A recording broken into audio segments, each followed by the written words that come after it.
السلام علیکم ورحمۃ اللہ وبرکاتہ رب اشرح لی صدری ویسر لی امری واحلل عقدۃ من لسانی یفقہوا قولی ربنا زدنا علما اللہم فقہنا فی الدین اللہم ارنا الحق حقا وارزقنا اتباعہ وارنا الباطل باطلا وارزقنا اجتنابہ۔ سورۃ النحل آیت نمبر 89 تک ہم پڑھ چکے، آج ہم آیت نمبر 90 سے پڑھیں گے۔ اعوذ باللہ من الشیطان الرجیم، بسم اللہ الرحمن الرحیم۔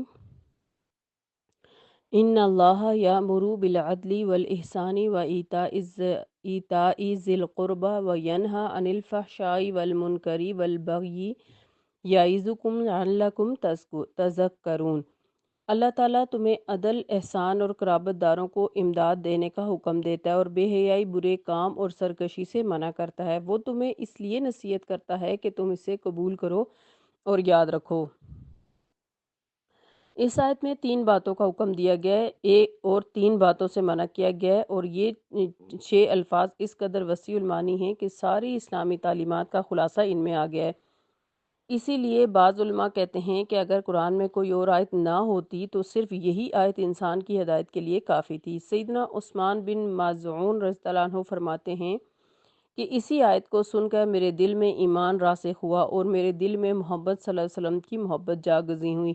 اس آیت کی اسی جامعیت کی وجہ سے خلیفہ راشد سیدنا عمر بن عبدالعزیز رحمہ اللہ نے اسے خطبہ جمعہ میں داخل کر کے امت کے لیے اسوہ حسنہ قائم کیا۔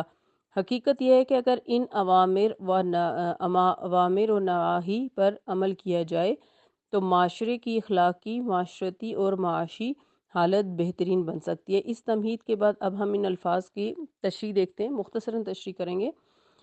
سب سے پہلے اس میں کہا گیا ہے کہ اللہ تعالیٰ تمہیں عدل کا حکم دیتا ہے۔ عدل کے معنی، عدل میں 2 بنیادی معنی پائے جاتے ہیں: توازن اور تناسب کو قائم رکھنا، دوسرے کو اس کا حق بے لاگ طریقے سے دینا۔ عدل کا اطلاق ظاہری اور باطنی سب امور پر یکساں ہوتا ہے۔ قرآن کریم کی درج ذیل آیت پہلے معنی میں استعمال ہوئی: الذی خلق فسواک فعدلک، جس نے تجھے پیدا کیا اور تیرے اعضاء کو ٹھیک اور تیرے قد و قامت اور مزاج کو معتدل بنایا۔ یعنی عدل کے ساتھ اللہ تعالیٰ نے انسان کا قد و قامت بنایا۔ آپ دیکھیں کہ ایسا نہیں ہے کہ ایک آنکھ چھوٹی یا ایک بڑی ہو، یا ایک سائڈ سے ناک بڑا ہو یا چھوٹا ہو، یا کان چھوٹا یا بڑا ہو، بلکہ اللہ تعالیٰ نے بالکل عدل کے ساتھ تمام جسم کو بنایا۔ پھر اسی پہلے معنی کے لحاظ سے مزید 2 معنی بھی اس میں آتے ہیں۔ برابری کے معنی، جیسے ارشاد باری تعالیٰ ہے: او کفارۃ طعام مساکین او عدل ذالک صیاما، یا کفارہ دے جو مسکینوں کو کھانا کھلانا ہے یا اس کے برابر روزے رکھے۔ عوض، بدلہ یا معاوضے کے معنی ہیں، جیسے ارشاد باری تعالیٰ ہے: ولا یقبل منہا شفاعۃ ولا یؤخذ منہا عدل، نہ اس سے سفارش قبول کی جائے گی، نہ ہی اس سے کسی طرح کا کوئی بدلہ قبول کیا جائے گا۔ تو عدل کے دوسرے معنی، بنیادی معنی کسی کو اس کا جائز حق دینا، اور یہ کام کسی ملک کی عدلیہ کی ذمہ داری ہوتی ہے۔ ہمارے ہاں جو عدل کے معنی انصاف کیا جاتا ہے، یہ عدل کا معنی ادا نہیں کرتا۔ انصاف کا معنی یہ ہے کہ اگر ایک چیز کی ملکیت کے 2 دعوے دار ہیں تو اس چیز کو ان میں آدھا آدھا بانٹ دیا جائے، جبکہ عدل کا مفہوم یہ ہے کہ فریقین کے بیان سن کر عدالت تحقیق کرے کہ اس میں فلاں فریق کا کچھ حصہ ہے بھی یا نہیں، اور اگر ہے تو کتنا ہے۔ اگر ایک فریق کا حق صرف 5واں حصہ ہے تو اتنا اسے ہی دلائے، اور اگر ایک فریق کا کچھ بھی حق نہیں تو اسے کچھ بھی نہ دلائے۔ درج ذیل آیت اسی معنوں میں ہے: اعدلوا هو اقرب للتقوی، عدل کرو، یہی بات تقوی سے قریب تر ہے۔ اب اس میں عدل کے بعد احسان کا حکم دیا گیا کہ احسان کرو۔ تو احسان کے معنی ہر نیک اور اچھا کام ہے، خواہ اس کا تعلق اپنی ذات سے ہو یا کسی دوسرے سے، اور یہ الفاظ چھوٹے سے چھوٹے اور بڑے سے بڑے ہر بھلائی کے کام پر بولا جاتا ہے۔ اور اس کے دوسری معنی یہ ہے کہ کسی کام کو بہتر سے بہتر طریقے سے بجا لایا جائے۔ چنانچہ حدیث جبریل میں ہے کہ جبریل علیہ السلام نے آپ صلی اللہ علیہ وسلم سے پوچھا کہ احسان کیا چیز ہے؟ تو آپ صلی اللہ علیہ وسلم نے فرمایا: احسان یہ ہے کہ تو اللہ کی عبادت اس طرح کرے جیسے اسے دیکھ رہا ہے، اور یہ ممکن نہ ہو تو کم از کم یہ ضرور سمجھے کہ اللہ تجھے دیکھ رہا ہے۔ یہ صحیح بخاری کی حدیث ہے۔ عبادت کا مفہوم صرف فرضی یا نفلی نماز ادا کرنا نہیں، بلکہ جو کام بھی اللہ کا حکم سمجھ کر بجا لایا جائے وہ اس کی عبادت ہے، اور کام کو خوش دلی کے ساتھ اور اچھے طریقے سے بجا لانے کا نام احسان ہے۔ اس لحاظ سے کسی جانور کو ذبح کرتے وقت چھری کو خوب تیز کر لینا بھی آسان ہے تاکہ ذبح ہونے والے کو کم سے کم تکلیف ہو۔ عدل اور احسان میں فرق کیا ہے؟ عدل اگرچہ بذات خود ایک اعلیٰ قدر ہے، مگر احسان کا درجہ عدل سے بھی زیادہ ہے۔ عدل اور احسان کے فرق کو ہم ایک معمولی سی مثال سے سمجھائیں گے۔ مثلا ایک دکاندار سودا دیتے وقت ترازو کی ڈنڈی بالکل سیدھی رکھ کر چیز تولتا ہے اور کوئی ہیرا پھیری نہیں کرتا تو یہ عدل ہے۔ اور اگر کچھ جھکتا ہوا تول دے، یعنی زیادہ دے دے یا قیمت طے کر لینے کے بعد کچھ مزید رعایت کر دے تو یہ احسان ہے، جسے دوسرے لفظوں میں ایثار بھی کہا جا سکتا ہے۔ مگر اس مثال سے عدل اور احسان کے صرف ایک پہلو کا فرق نمایاں ہوتا ہے۔ احسان کے معاشرتی زندگی میں کیا کیا اثرات ہوتے ہیں؟ جس معاشرے میں عدل قائم ہوگا اس میں ایک دوسرے کے حقوق غصب نہیں ہوں گے، تاہم کچھ کشمکش ضرور باقی رہتی ہے۔ لیکن جس معاشرے میں احسان کا رویہ پایا جائے یا بالالفاظ دیگر ہر شخص اپنے حق سے کچھ کم پر قناعت کر جائے تو ایسے معاشرے میں جھگڑے کا سوال ہی نہیں پیدا ہوتا، بلکہ اس میں محبت، الفت، اخوت جیسی بلند اقدار فروغ پانے لگتی ہیں۔ نیز ان دونوں الفاظ کا اطلاق عقائد، اعمال، عبادات، اخلاق، معاملات اور جذبات سب باتوں پر ہوتا ہے۔ اس آیت میں تیسری بات کہی گئی وَإِيتَاءِ ذِي الْقُرْبَىٰ، اور قرابت داروں کی مدد کرو۔ تو عدل اور احسان کا سلوک تو قریبی رشتہ داروں سے بھی ہوگا، تاہم ان کے حقوق عام لوگوں سے زیادہ ہیں اور یہ بڑا طویل ٹاپک ہے جس میں والدین اور دوسرے رشتہ داروں کے حقوق اور ان سے بہتر سلوک سب کچھ شامل ہے۔ اس کا ایک پہلو یہ ہے کہ شریعت اسلامیہ ہر خاندان کے خوشحال افراد کو اس بات کا ذمہ دار قرار دیتی ہے کہ وہ اپنے خاندان کے لوگوں کو بھوکا ننگا نہ چھوڑے۔ اس کی نگاہ میں ایک معاشرے کی اس سے بدتر کوئی حالت نہیں کہ اس کے اندر ایک شخص تو عیاشی کی زندگی بسر کر رہا ہو اور اسی خاندان میں اس کے اپنے بھائی بند روٹی کپڑے تک کے لیے محتاج ہوں۔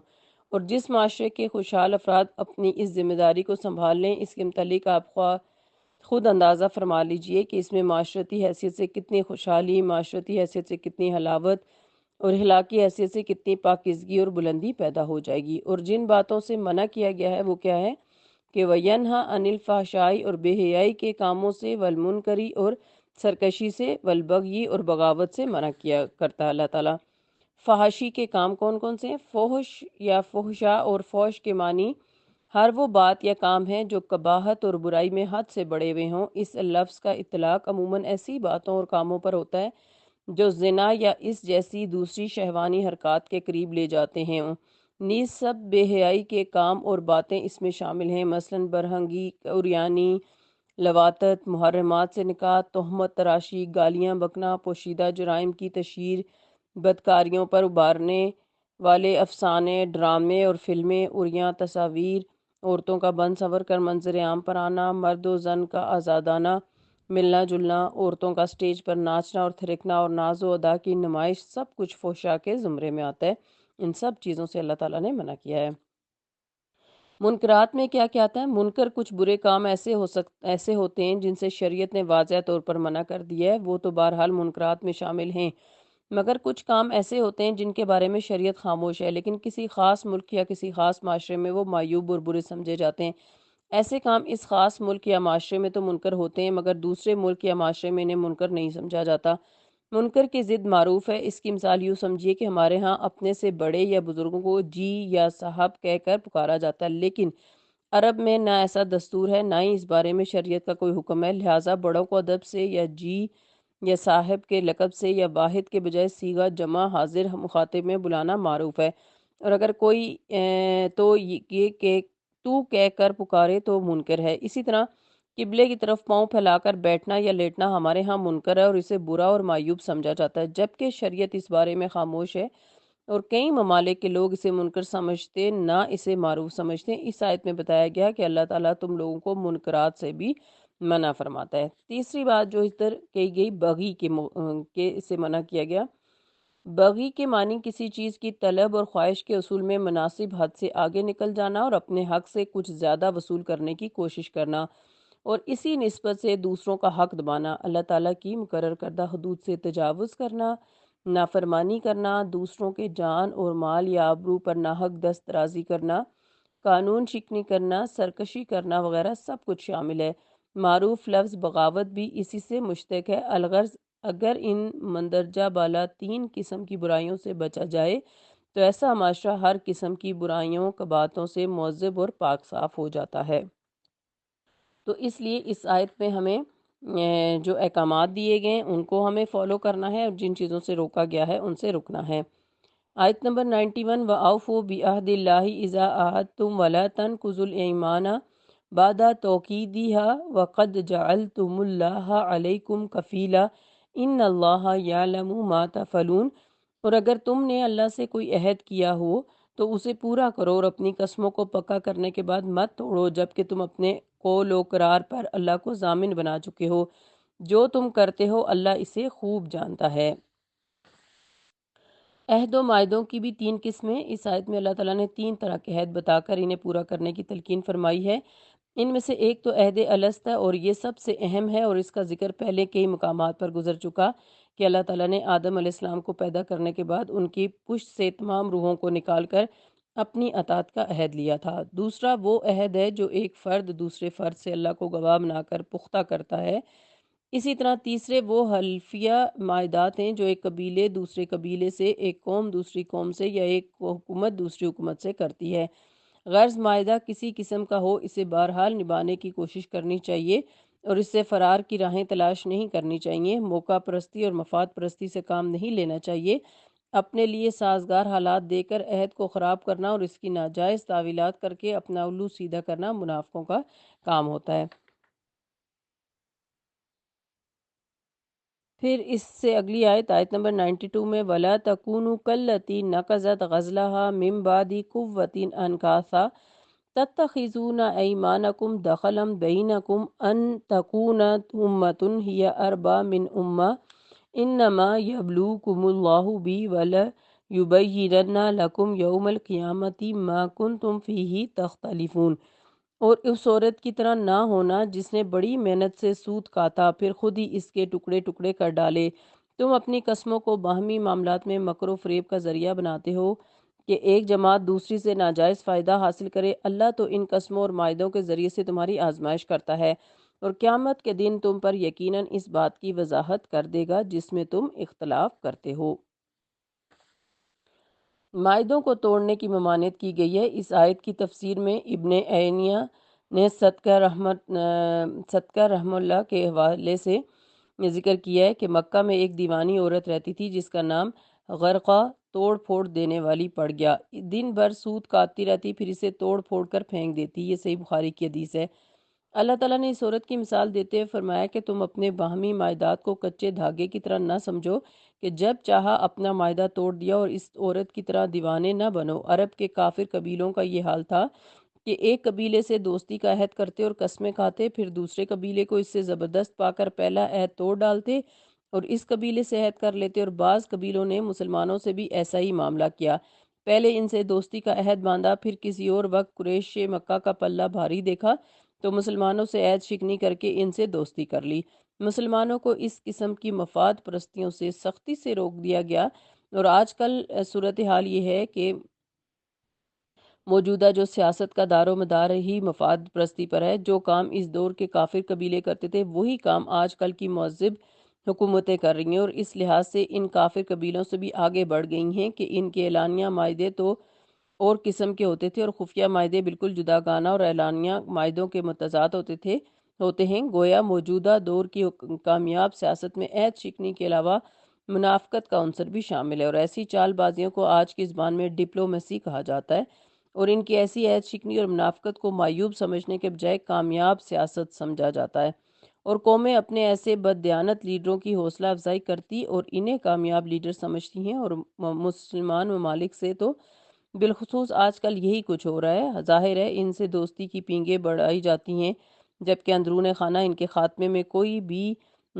جو سازش ہے اس سے روکا نہیں جاتا، بلکہ جو کچھ ہو سکتا ہے کیا جاتا ہے مسلمانوں کو ختم کرنے کے لیے۔ اور مسلمان ممالک اللہ پر عدم توکل اور اپنی نااہلی کی وجہ سے ان مہذب قوموں سے مدتوں سے دھوکے پر دھوکا کھاتے چلے جا رہے ہیں، مگر انہیں یہ توفیق نصیب نہیں ہوتی کہ اپنے اختلاف چھوڑ کر اور متحد ہو کر ان کافر حکومتوں کے سامنے ڈٹ جائیں۔ اگر ایسا کریں تو یہ کامیاب ہو جائیں۔ جمہوریت اور جو لوٹا ازم ہے وہ بھی اسی کا حصہ ہے۔ یہ تو موجودہ حکومتوں کا حال ہے، افراد کا حال بھی اس سے کچھ مختلف نہیں۔ آج کل جمہوریت اور اسمبلیوں کا دور ہے۔ اسمبلیوں کے منتخب شدہ نمائندے یا ممبر اپنے مفادات کی خاطر فوراً سابقہ سیاسی جماعت سے اپنی وفاداریاں توڑ کر حزب اقتدار میں چلے جاتے ہیں، اور آج کی سیاسی اصطلاح میں انہیں لوٹے کہا جاتا ہے، جس کا مطلب یہ ہے کہ اس قسم کے بے اصول لوگ اور بے دین لوگ بے پیندے لوٹے کی طرح ہوتے ہیں کہ جدھر اپنا مفاد دیکھا یا کچھ نقد رقم وصول کی فوراً اس طرف لڑکے، اپنے معاہدے کا انہیں کچھ پاس نہیں ہوتا، جبکہ اللہ تعالیٰ ان آیات میں بندوں کو اپنے معاہدوں کی پابندی کرنے کا حکم دے رہے ہیں۔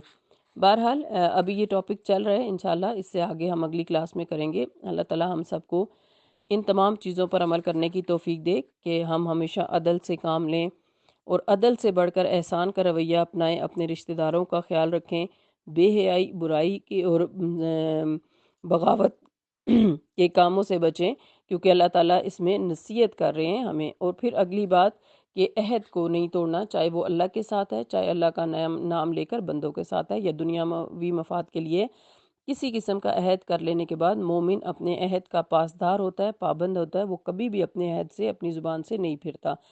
اللہ تعالیٰ ہم سب کو اپنے فرما بردار، ذاکر، شاکر اور اعلیٰ ایمان والے بندوں میں شامل فرمائے، آمین۔ سبحانک اللہم و بحمدک، نشہد ان لا الہ الا انت، نستغفرک و نتوب الیک۔ السلام علیکم ورحمۃ اللہ وبرکاتہ۔